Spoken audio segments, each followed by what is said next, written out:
ও দাদু, পুজো তো শেষ, আমাদের মন একদম ভালো নেই। হ্যাঁ, তা শেষ, কিন্তু সামনে তো কালী পুজো, মজা তো আরো অনেক বাকি। দুর্গাপূজা তো বছরে একবারই আসে। আচ্ছা, সেসব ছাড়ো, আজ কি গল্প শোনাবে? পুজোর সময়ের প্রসঙ্গ যখন উঠলো, তাহলে আমার ছোটবেলার এই পুজোর সময়েরই একটা গল্প তোদের শোনাই। কিন্তু এই গল্পটা কিন্তু আমায় নিয়ে নয়, তোদের পটাই দাদুকে নিয়ে। পটাই দাদুকে নিয়ে? আচ্ছা আচ্ছা, বলো বলো বলো। হ্যাঁ, বলো বলো। আজ আমি তোদের শোনাবো আমাদের জলপাইগুড়ির ডুয়ার্স অঞ্চলের এক গ্রামের কথা। সেই গ্রামের মাঝখান দিয়ে বয়ে গেছে এক আঁকাবাঁকা নদী। নদীটির দুধারে আছে সবুজ বন আর অনেক চা বাগান। বনের পশু পাখি সব এই নদীতেই জল খেতে আসতো। আবার এই গ্রামটিও নদীটিকেই কেন্দ্র করে গড়ে ওঠে। গ্রামটির নাম তিস্তাগাঁও। আমার বন্ধু পটাই, এই গ্রামেই ওর বাড়ি। অন্য 10টি গ্রামের মতো এই গ্রামেও সব কিছু ঠিকঠাকই চলছিল, কিন্তু সেইবার দুর্গাপূজার আগে থেকে হঠাৎ করে সব কিছু কেমন যেন বদলে যেতে লাগলো। বদলে গেল গ্রামের স্বাভাবিক ছন্দ। বাচ্চাদের আর মাঠে খেলতে দেখা যায় না। পশু পাখিরাও কেমন যেন অস্থির হয়ে উঠছিল। রাতে বনের ভেতর থেকে শোনা যেত নানান বিকট শব্দ। আর সবচেয়ে আশ্চর্যের বিষয় হলো, গ্রামের সব থেকে পুরনো যে বটগাছ, সেটা থেকে একরকম কালো স্যাঁতস্যাঁতে আঠালো তরল বের হচ্ছিল। গ্রামের মোড়ল খুড়ো নিজের সাধ্যমতো সব চেষ্টা করে, ধূপ ধুনো পুজো আর্চা, এমনকি পাশের শহর থেকে কিছু পুরোহিতকেও ডেকে আনে, কিন্তু সমস্যার কোনো সমাধান হয় না। খুড়ো, আপনারা যদি আমাকে অনুমতি দেন, তাহলে আমি একটা চেষ্টা করে দেখতে পারি। তুই তুই এইটুকু ছেলে, তুই আবার কি করবি? না, আসলে আমি না, আমি এক তান্ত্রিককে চিনি। আমার বিশ্বাস উনি ঠিক পারবেন আমাদের গ্রামের এই সমস্যার সমাধান করতে। তান্ত্রিক? কে? কি তার নাম? ওনার নাম অগ্নি সূর্য। উনি এর আগে আমাদের স্কুলের এমনই এক সমস্যার ওনার আশ্চর্য ক্ষমতা বলে সমাধান করে দিয়েছিলেন। আচ্ছা, এও দেখা যাক, কিন্তু ওনাকে পাবো কোথায়? সে তুমি আমার উপর ছেড়ে দাও, আমি আজই ওনাকে একটা পত্র লিখছি।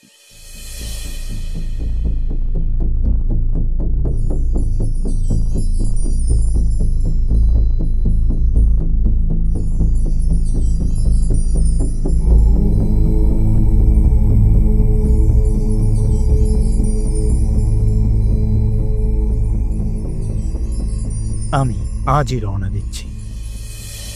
কিরে পটাই, বেশ কিছুদিন তো হলো, উনি কি আদৌ আসবেন? না মানে আর কি, এই এই যে ওই তো উনি আসছেন।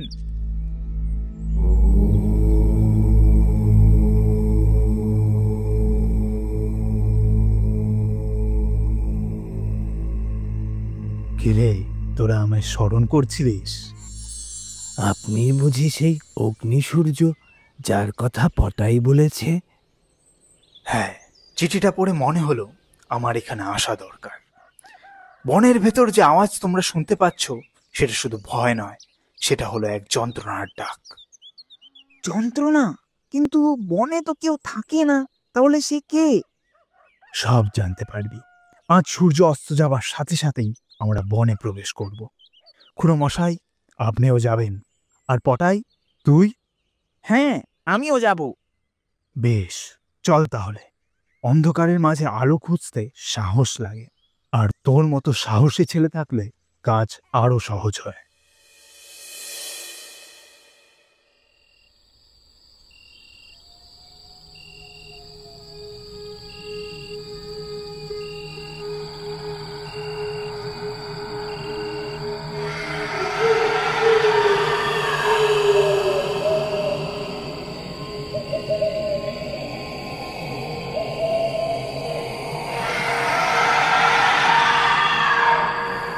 পটাই, শুনতে পাচ্ছিস?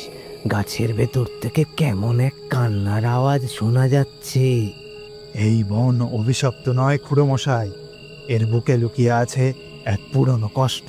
এই কান্না সাহায্যের ডাক।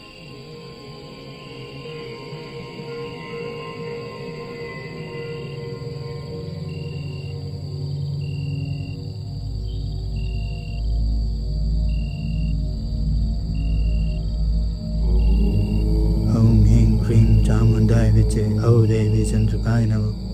এই বট গাছের নিচেই রয়েছে গ্রামের সবচেয়ে প্রাচীন মন্দির, যেখানে এক বড় পাথরের টুকরোর নিচে চাপা পড়ে আছেন দেবী চন্দ্রিকা।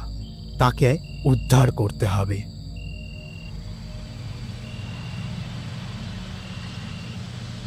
দেবী চন্দ্রিকা, উনি কে? আর এই গাছের নিচে গুহা কোথা থেকে আসলো? আমিও তো আজ অব্দি এই গুহার কথা কখনো শুনিনি। আপনি কি করে জানলেন? আয় আমার সাথে, আমি সব বুঝতে পারি।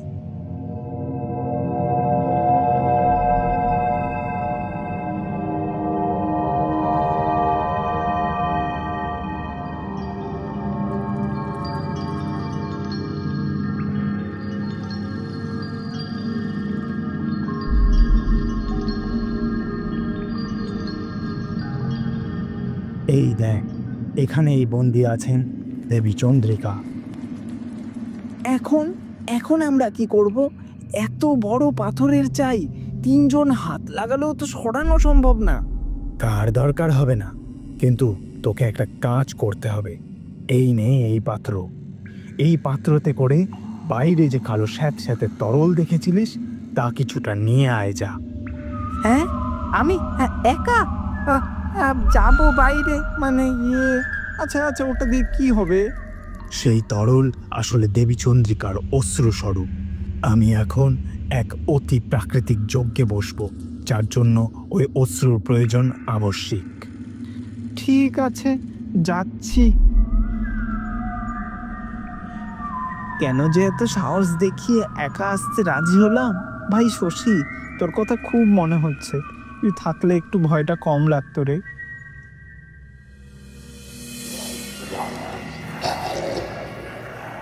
ও মা, এরা কখন কাছে চলে এলো? আজই মনে হয় আমার দিন শেষ। ভগবান, ভগবান রক্ষা করো। মা মা, ভগবান জয় মা, মা আমাকে বাঁচাও না।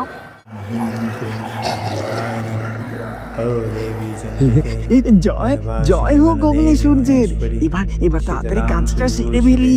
সর্বভয় প্রশমিনী ত্বং আয়ুধং তং পার্থেয় আগচ্ছ আগচ্ছ স্বাহা।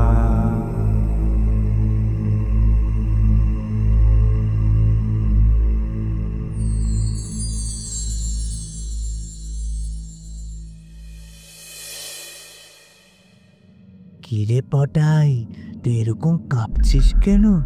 ঠিক আছিস তো বাবা? তুই কি ভয় পেয়েছিস? কোথায় কোথায় কাঁপছি? একদম কাঁপছি না। ভয় ভয় আমি পাবো ভয়? ওই একটু শীত শীত করছে আর কি। এবার মনে শীতকালটা তাড়াতাড়ি পড়বে। ঠিক আছে ঠিক আছে, এবারে আমার মন্ত্র পড়ার সাথে সাথেই এই তরল ঢেলে দিবি এই যজ্ঞের আগুনে। হে বনবাসিনী, বনে পুষ্পগন্ধ প্রিয়, চাঁদে শীতলা আলো হে বিভূষিতা করুণময়ী চন্দ্রিকা। হে দেবী, তুমি অরণ্যে রক্ষা করতে, তুমি সমস্ত ভয়ে নাশিনী, তুমি রাতের আলো, তুমি আমাদের চির আশ্রয়। হে বনচন্দ্রিকা, তুমি ধরিত্রীর শক্তি রূপা, তুমি জলের প্রাণ, তুমি আকাশের জ্যোৎস্না, তুমি সর্বত্র আলো রূপে বিরাজমান। এসো এসো বরদা শুভদা করুণাময়ী, আমাদের পূজা গ্রহণ করো।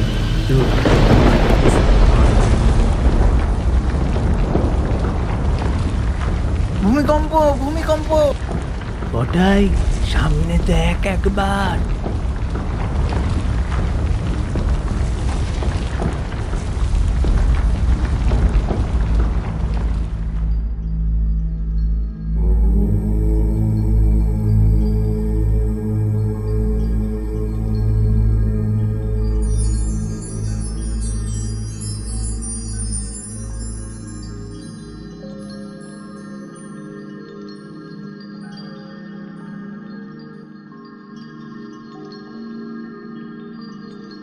জয় মা, জয় মা, তুমি রক্ষা করো মা এই গ্রামকে।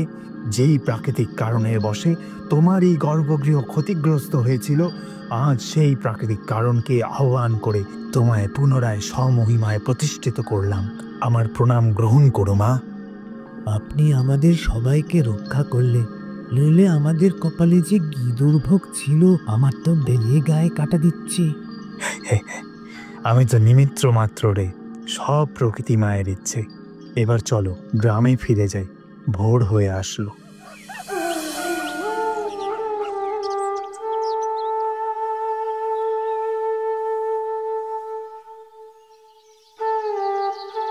জয় অগ্নিসূর্যের জয়, জয় অগ্নিসূর্যের জয়, জয় অগ্নিসূর্যের জয়।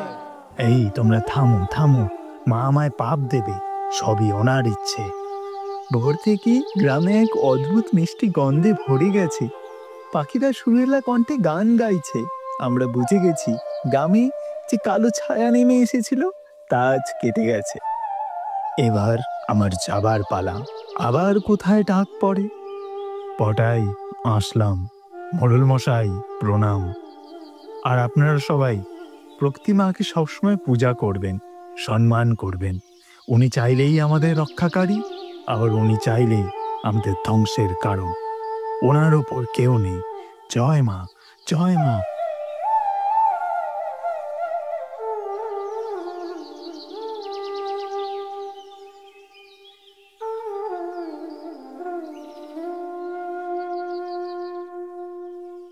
পটাই, এই তান্ত্রিক ভূমিকম্প ঘটাতে পারে।